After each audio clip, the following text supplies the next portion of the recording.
Bonjour, je suis Nicolas Prévost de changerdeviaujourd'hui.com. Alors, dans cette vidéo et dans les suivantes, je voudrais parler de la peur de l'échec.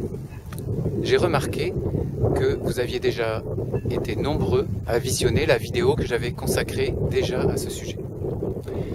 Donc je pense que c'est pas inutile que j'en reparle de façon un peu plus approfondie. Je vais vous offrir d'abord un petit paysage bien sympathique. Je suis en Bretagne Sud, vous entendez qu'il y a un petit peu de vent, et je suis devant la rivière Dorée, près du Bonneau, avec un temps hivernal, mais ma foi très très doux et vraiment très agréable. Donc ce sont des conditions idéales pour parler de la peur de l'échec. Alors j'ai réfléchi à la façon la plus claire de vous parler de ce sujet, d'essayer de vous aider à résoudre ce problème que nous rencontrons tous très souvent dans notre vie. Je pense que la meilleure façon c'est d'en parler en 3 volets. À mon avis, pour résoudre cette question de la peur de l'échec, il faut en premier volet accepter déjà cet échec en vous, cette peur de l'échec. Accepter cette peur et agir dessus par compassion. Premier volet. Le deuxième volet va consister en une analyse la plus fine possible de cette peur de l'échec. Et le troisième volet va être ce que j'appelle l'action, qui va vous permettre de vous débarrasser progressivement de cette peur de l'échec. Je dis bien progressivement, parce qu'à mon avis, c'est pas facile de se débarrasser du jour au lendemain d'une peur de l'échec. Alors le premier volet, accepter cette peur de l'échec et appliquer ta compassion. Alors d'abord, de quels échecs s'agit-il?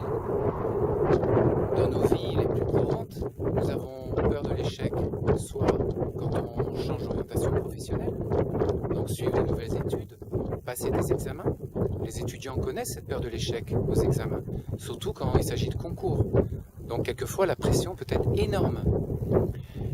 Il peut s'agir également de peur de l'échec dans la relation, une relation amoureuse. J'ai moi-même connu ce genre de peur et je serais loin de dire que je m'en suis totalement débarrassé.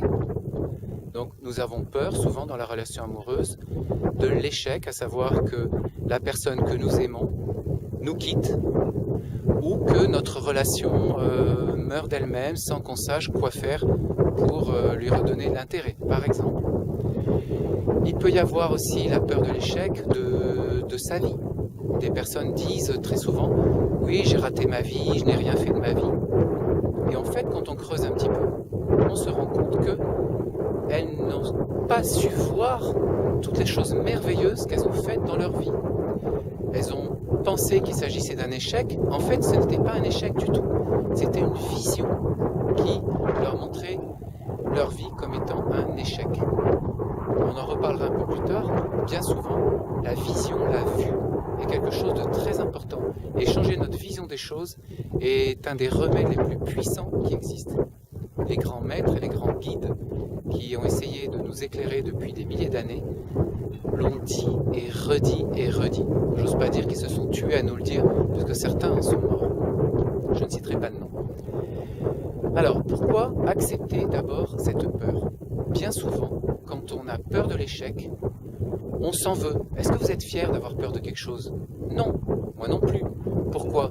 Parce que depuis que vous êtes tout petit, qu'est-ce qu'on vous dit à l'école quand vous avez peur? On vous dit, espèce de trouillard, espèce de trouillarde. Oh, t'es peureux, t'es un poltron. Donc déjà, dans la société, la peur est connotée.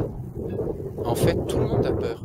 Même ceux qui, dans la cour de récréation, jouaient des muscles, tapaient sur les autres, en fait, c'était les plus peureux. Pourquoi c'était les plus peureux? Parce qu'en fait, pour éviter d'avoir la moindre difficulté relationnelle, ils agissaient par avance, en neutralisant un peu tous les adversaires potentiels. Donc, acceptons d'abord de reconnaître notre peur. Oui, j'ai peur. Oui, j'ai peur dans cette relation amoureuse qui démarre. Oui, j'ai peur de ne pas réussir mon concours.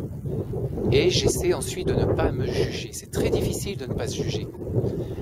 Ne pas se juger, en fait, on fait toute la journée, on procède à des jugements de nous-mêmes. Des dizaines, voire des dizaines et des dizaines de fois, je dirais quand même pas des centaines. Regardez, analysez votre journée. Donc, je reconnais ma peur. J'accepte de me dire que j'ai peur. Bon. Après, comme j'ai tendance à me juger, il faut que j'applique un pansement. Ce pansement, ça va être de l'amour envers moi-même. C'est pas un vain mot, de l'amour et de la compassion. Donc, amour et compassion. J'accepte d'avoir peur et j'essaye d'y appliquer ce remède.